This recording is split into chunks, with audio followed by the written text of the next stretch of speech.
오늘 이렇게 그리스도께 예배를 성탄절에 나와서 하나님께 영광 돌리는 여러분의 삶에 성탄의 기쁨과 그리스도의 사랑과 은혜가 정말 평안이 넘치시기를 주의 이름으로 축복합니다. 우리 옆에 분한테 한번 사랑 고백, 주님의 이름으로 사랑합니다. 네. 당신이 이 자리에 계셔서 감사합니다.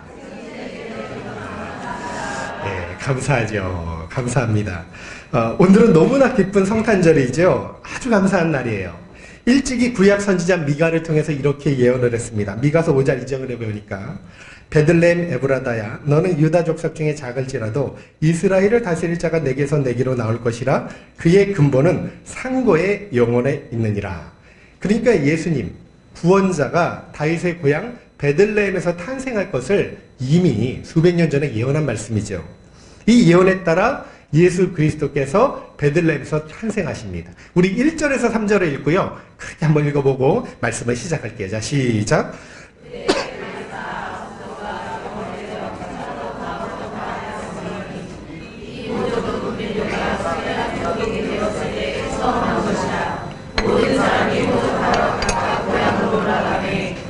자, 우리는 예수님이 왜 베들레헴에서 탄생하는지 잘 알고 있어요.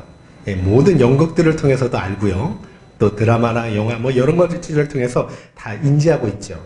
요셉과 마리아는요 갈릴리 나사렛에 살고 있었습니다.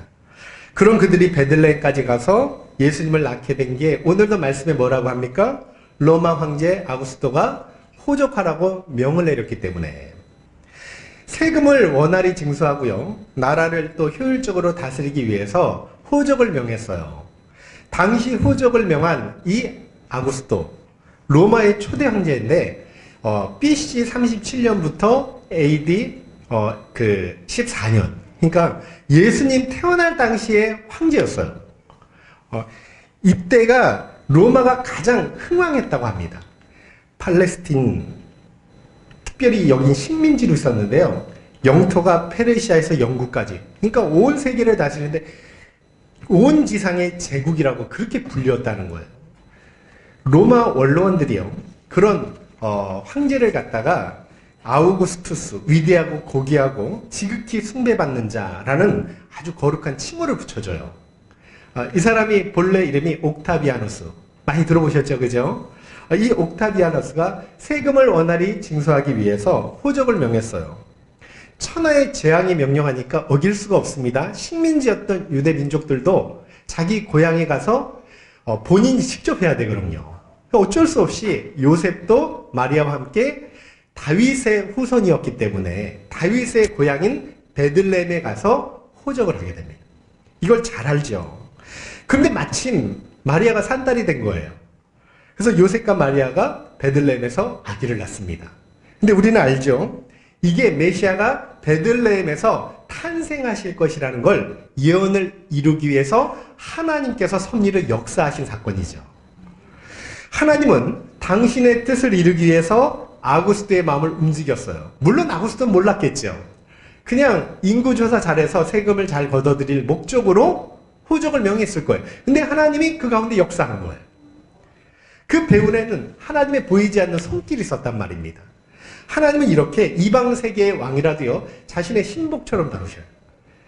여러분 구원 역사를 이루기 위해서 마음대로 세상을 사용하시는데 잘 아시는 것처럼 이스라엘 백성이 타락하면 이방 나라를 통해서 징계하잖아요. 그래서 바벨론 왕 느부갓네살 마음을 움직여서 포로로 잡아가게.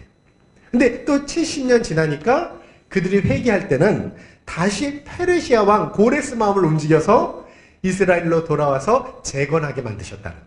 그러니까 하나님이 다 움직이시는 거예요. 우리가 두려워할 필요 없어요. 하나님께서 저와 여러분의 인생도 가장 복되고 선한 길로 그리스도 안에 있으니까 반드시 인도하여 주실 줄로 믿습니다. 모든 것이 하나님 역사예요. 아구스토가 로마 제국을 주관한 왕이라면 우리 하나님은 온 천지 만물을 주관하시는 왕 중의 왕이 되시죠. 이사야 14장 27절에 말씀합니다. 만군의 여호와께서 경영하셨은즉 누가 능히 그것을 패하며 그의 손을 펴셨은즉 누가 능히 그것을 돌이키라. 시편 47편 2절에 지존하신 여호와는 두려우시고 온 땅에 큰 왕이 되시미로. 왕 중의 왕이 우리 하나님이에요. 아구스토는 자신도 모르게 온 우주의 왕 되신 하나님의 신복이 되어서 호적을 명하라 했습니다. 하나님은 지금도 이렇게 역사를 운행하시는데 그 유명한 역사학자 아놀드 토인비가 이런 이야기를 했어요. 세상의 역사는 교회를 축으로 도는 바퀴다. 그러니까 여러분 모든 교회가요 세상의 축이에요. 그러니까 교회를 통해서 세상이 돌아간다는 거예요. 구속 역사가 그렇게 흘러가요. 저와 여러분 우리 교회 모든 교회들이 세상의 축이 됨을 믿으실 수 있기를 주의 이름으로 축복합니다. 이건 참 감사한 일이에요. 세상 모든 역사는 그래서 우연의 산물이 아니라 하나님의 섭리의 산물이라는 거예요.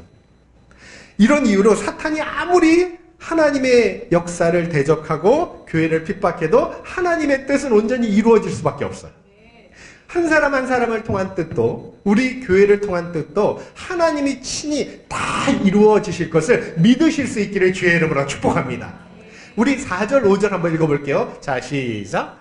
요셉도 갈릴리 나사렛 동네에서 유대를 향하여 베들레헴이라 하는 다윗의 동네로 그 약혼한 마리아와 함께 호적하러 올라가니 마리아가 이미 잉태하였더라. 여기 보니까 뭘 강조해요? 요셉이 누구 후손? 다윗 후손. 그죠? 왜 그걸 강조할까요? 이게 되게 중요하거든요.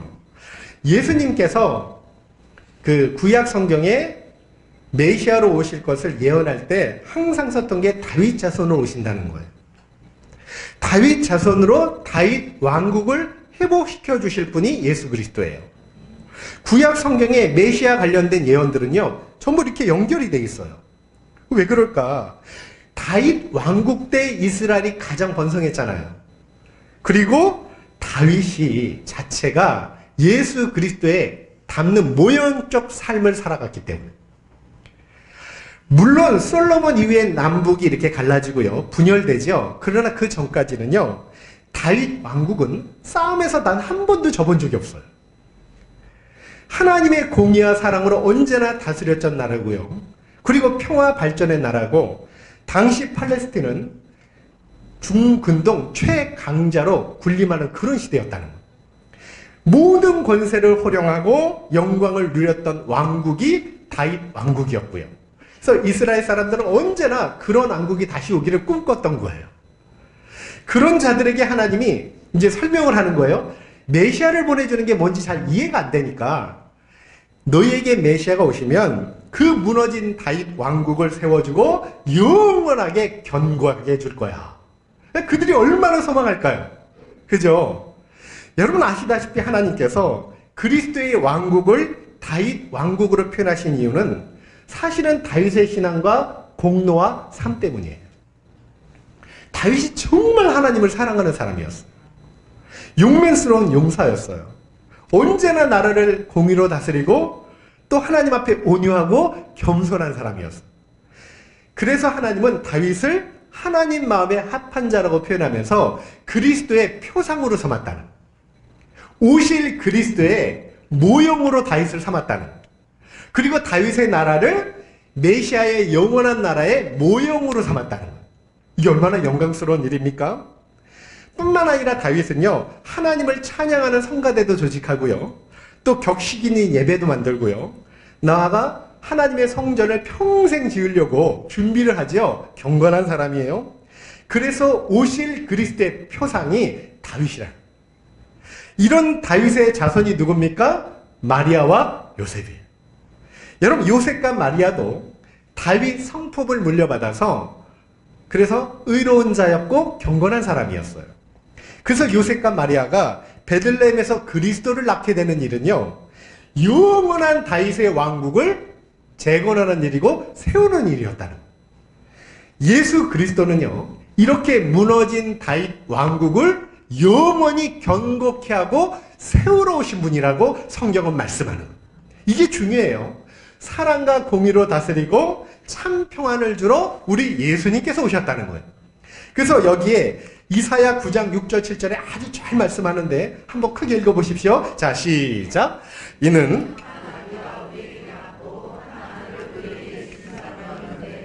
그의 어깨에는 정사를 메었고 늠은 기물 자라 모사라 전능하신 하나님이라 영존하시는 아버지라 평강의 왕이라 할 것입니다. 그 정사와 평강에 무궁하며 또 다윗의 왕자와 그의 나라에 군림하여 그 나라를 굳게 세우고 지금 이후로 영원히 정의와 공의로 그것을 보존하실 것이라 만군의 여호와의 열심히 이를 이루리라. 제가 지금 설교한 내용이 이 안에 다 들어가 있는, 저와 여러분은 오늘날 그리스도의 은혜로 영원한 다윗 왕국의 백성이 되었음을 한없이 기뻐할 수 있기를 주의 이름으로 축복합니다. 우리가 오늘 구주 탄생을 찬양해야 되는 첫 번째 이유가 그것이에요. 그리스도가 다윗의 왕국을 영원히 세우기 위해서 오셨고요, 우리를 그의 백성 삼게 하기 위해서 오셨기 때문에 예수님께서 다스리는 이 나라는요, 이길 세력이 없어요. 여러분, 어떤 세력도요, 저와 여러분 그리스도의 사랑에서 끊을 수 없을 줄로 믿습니다. 우리가 버리지 않는 이상 끊지 못해요. 또 우리는 지금 그리스도로 말미암아 신령과 진정으로 하나님을 예배하고 있고요, 그리고 이 예배의 삶은요, 천국까지 연계되어서 영원한 영생의 삶, 영원한 예배의 삶으로 이어지게 될 거예요. 날마다 주님의 나라는 번영해 갈 것이고요, 그 왕국의 영광과 권세를 우리는 영원히 누리게 될 거예요. 이 사실을 다시 한번 진실로 감사하고 믿으시면서 이 성탄절에 우리가 힘차게 찬양으로 영광 돌릴 수 있기를 주의 이름으로 축복합니다. 이게 얼마나 감사한 일이에요. 이제 6절 7절 읽어볼게요. 자, 시작. 거기 첫 아들을 낳아 음보로 싸서 구이에 뉘었으니 이는 여관에. 자, 예수님이요, 지금 마국간에서 태어나시고요, 또 아시는 것처럼 강보에 쌓여 구이에 뉘으셨다고 말씀해요. 이유가 뭐예요? 요셉이 가난하니까, 비천한 사람이니까, 돈이 없어서, 유력한 사람이 아니니까. 그게 첫 번째 이유입니다. 당시 베들레헴이요, 다윗의 고향인데 아주 작은 촌에 불과해요. 여관이 많지 않죠. 그런데 호적으로 명을 내리니까 유력한 사람들이 다 방을 차지했을 거예요. 그런데 가난한 요셉은 여관을 얻을 길이 없는 거예요. 이런 이유 때문에 급하게 마국간을 빌려서 해산실로 사용했다는. 여러분, 강보라는 원어가 찢다라는 뜻이거든요. 그런데 예수님을 쌓을 천이 없어서 옷을 찢어서 예수님을 쌓아 구이에 뉘었다는. 우리 구주 되신 예수님과 또 천하를 호령했던 아구스도 한번 비교를 해보세요. 얼마나 차이가 납니까? 여러분, 삶도 영광스러운 적이 없어요. 공생애 중에도 쉴만한 그런 방 한 칸이 없었어요. 그래서 예수님이 인자는 머리 둘 곳이 없다, 이런 말씀을 하셔요. 늘 종교 지도자들한테 비웃음을 당하고 조롱을 당하고 고향에서는 또 멸시 천대받고 사랑하는 제자 가룟유다는 배신을 하고 온갖 매질과 침뱉음과 십자가의 고난과 죽음을 통해서 한마디로 이야기하면 이사야가 예언했던 고난의 메시아로 오셨다는 거죠. 그토록 주님께서 이렇게 비천한 인간으로 오신 이유는요, 우리들의 친구가 되어주시기 위해서라고 성경은 말씀합니다. 여러분, 지체 높은 사람들은요, 비천한 사람들의 처지를 잘 이해를 못해요. 아무리 이해하려고 해도 이해 못해요. 결코 친구가 되어줄 수 없다는 거예요. 근데 주님께서 비천하게 오셔서 우리 같은 죄인들의 친구가 되어주셨다고 말씀하는, 늘 동정해 주시고 또 도와주시려고 하고 구원해 주시려고 하고. 여러분, 구유가 뭡니까? 그 가축 먹이통 아니에요. 근데 구유는 꽤 커요. 아이가 들어갈 수 있을 정도로. 근데 아시는 것처럼 이 짐승 먹이통이 만왕의 왕 되시는 예수 그리스도의 요람이 된 거죠. 아시는 것처럼 냄새라는 게 한 번에 잘 안 빠지죠. 뭐 씻어봐야 그게 빠지겠습니까? 가축 자체에서도 냄새가 나고 여물통에서도 냄새가 나고 힘들었겠죠. 근데 그런 더러운 마국간에 우리 주님이 누워 계시는 거예요. 아무리 가난해도 마국간에서 태어난 사람 없고요, 여물통에 누이는 사람 없어요. 근데 온 우주의 왕이신 그리스도께서, 성자 하나님께서 그곳에 지금 누워 계신다는 말이에요. 만약 주님께서 왕궁에 태어나셨다라면 아무나 가까이 할 수 없지요. 비천한 사람은 절대로 가서 경배할 수 없습니다. 여러분, 예수님을 가장 먼저 경배했던 자들이 누굽니까? 목자들이죠. 가장 비천한 목자들이에요. 그리고 예수님을 만난 안나와 시므온을 보세요. 힘없는 노인이에요. 그리고 동방박사들이 별을 따라왔지만 그들은요, 유대인들이 혐오했던 이방인들이에요. 그러니까 억압받고 소외당하고 고통당한 사람들의 친구가 되어주시기 위해서 가장 낮은 모습으로 오셨다는 거예요. 여러분, 이런 이야기가 있더라고요. 미국의 한 어머니가 딸을 찾고 있어요. 딸이 12년 전에 고아원에 맡겼는데 연락이 끊어진 거예요. 그래서 쉐이드라는 사람 찾아주는 사람을 통해서 계속 찾고 있다가 수소문 끝에 딸을 찾습니다. 이 쉐이드라는 사람이 보니까 LA의 한 나이트클럽에서 그 딸이 노래를 하고 있는 거예요. 근데 이름이 클라우디아래요. 쉐이드가 미리 편지를 보낸 거예요. 편지를 받고 기다리고 있었어요. 갔더니 공연이 끝나고 의자에 앉아서 뜨개질을 하고 있더래요. 근데 앞을 보지 못한 거예요, 딸이. 그녀가 말하는 거예요. 쉐이드 씨, 저는 앞을 보지 못합니다. 당신의 편지도 매니저를 통해서 알게 되었습니다. 그리고 단호하게 말해요. 저는 엄마를 만나고 싶지 않습니다. 나를 고아원에 버린 엄마를 용서할 수가 없습니다. 간신히 시킨 마음에 불을 지피기가 싫습니다. 제가 얼마나 원망과 원한으로 사는지 아십니까? 근데 세이드가 이 설득을 하는 거예요. 한 번만 만나라. 결국에는 엄마가 있는 호텔로 가서 만나게 되는데 한 중년 여인이 앉아 있습니다. 둘 사이에 정적이 흐르다가 딸이 먼저 이제 안녕하세요 인사를 한 거예요. 그 소리를 들으니까 어머니가 입을 열죠. 할 말이 참 많았을 것 같은데 이리 가까워 주겠니? 그 말을 듣자 딸이 참았던 울분을 터뜨려요. 그런 말씀 마세요. 왜 다시 저를 찾았어요? 버릴 때는 언제고 찾을 때는 언제고 난 당신이 싫어. 당신은 제 어머니가 아니에요. 막 울부짖었어요. 근데 어머니가 딸의 두 어깨를 탁 잡더니 손이 머리로 얼굴로 볼로 차례로 만져지면서 내려갑니다. 아, 참 많이 컸구나. 예쁘게 컸구나. 하나도 변한 게 없구나. 딸이 소스라치게 놀라지요.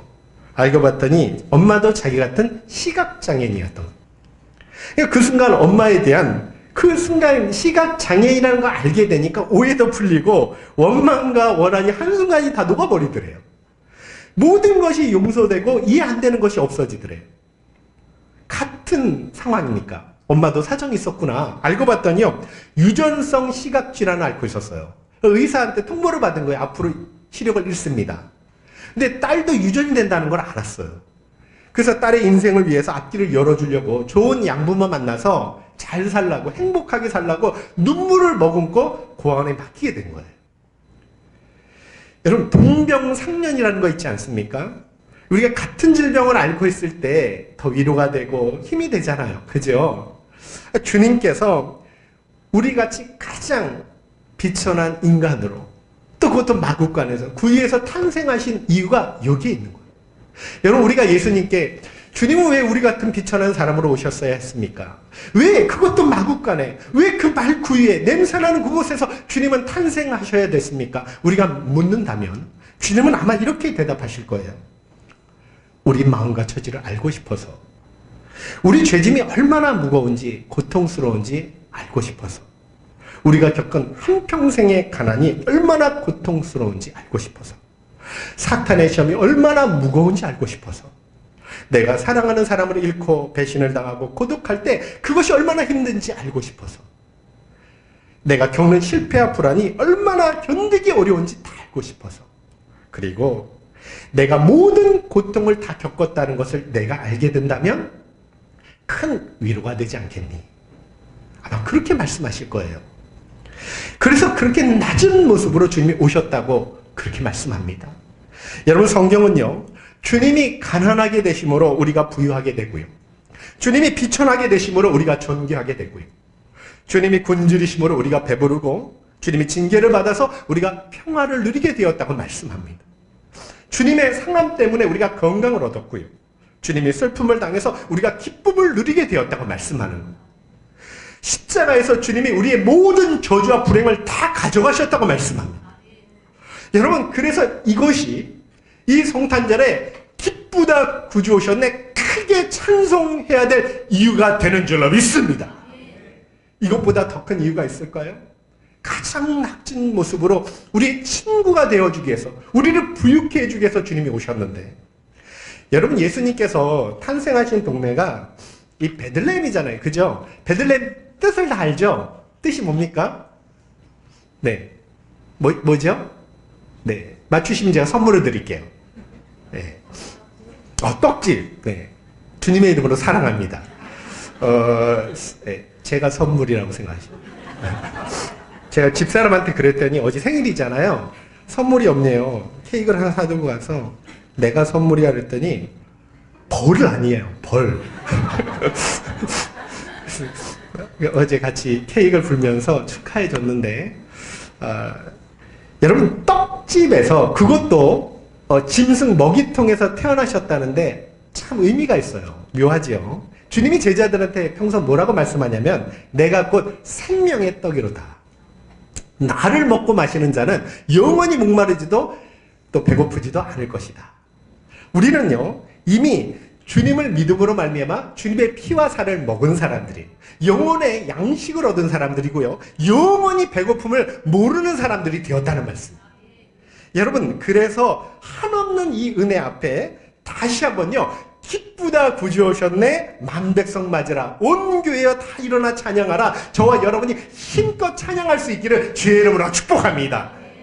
베들레헴 사람들은요 해산하는 여인에게 방 한 칸 내어주지 않아요. 그렇게 비정할 수가 없어요. 이해가 안 되죠? 선민들이죠. 구약시대야 특별히 선택받은 사람들이라는. 지금 이 신약시대는 우리를 선민이라 그러거든요. 근데 구약은 그들이에요. 근데 이해가 안 돼요? 하나님 말씀에 따라서 사랑과 공의로 다스려야 되죠. 근데 해산하는 여인한테 방 한 칸 내주지 않아요. 요즘도 그런 사람이 있으면 여러분 우리가 내버려 둡니까? 절대 그렇지 않을 거예요. 그런데 주님을 위해 빈 방 하나 내어놓지 않았다는. 그런데요 저와 여러분 우리 교회는요 정말 주님을 환영하고요 우리 마음에 빈 방을 내어드리고요 정말 주님을 주인으로 모실 수 있는 복된 교회, 복된 삶이 될 수 있기를 주의 이름으로 축복합니다. 주님은 이 땅에 오셔서 진짜 사랑이 뭔지를 가르쳐 주셨어요. 그리고 질병으로 고생하는 자들을 치유해 주셨습니다. 그러면서 우리에게 세 계명을 주셨어요. 그게 뭐죠? 서로 사랑하라. 그리고 마침내 십자가에 죽으시고 우리 모든 죄를 대속해 주셨죠. 이런 주님을 하나님은 가장 높여주시고 지금 하나님 보좌 우편에서 그저 물을 온 세상을 다스리고 계십니다. 이제 장차 심판주로 오실 거예요. 죽기까지 순종하시니까 높여주신 거죠. 저와 여러분도요 그리스도처럼 겸손히 하나님 뜻을 받들고 우리 주일 설교처럼 그리스도의 고난에 동참하는 걸 기쁨으로 여겨서 정말 하나님께는 영광이요 존귀와 영광과 칭찬받을 수 있는 그런 하나님의 귀한 백성 되시길 주의 이름으로 축복합니다. 다시 한번요 우리를 다윗 백성 영원한 다윗의 나라 그 백성 삼기에 오신 주님 앞에 감사드리고 부디어 우리를 부유케 해주기 위해서 가장 낮은 모습으로 오신 주님 앞에 이 시간 진짜 있는 힘을 다해서 기쁘다 구주오셨네 찬송으로 영광 돌릴 수 있는 시간이 되시길 주의 이름으로 축복합니다. 오늘도 그랬으면 좋겠어요. 우리 이 시간 다 같이 일어나셔서 우리 힘차게 주 앞에 찬양하는 시간이 되었으면 좋겠습니다.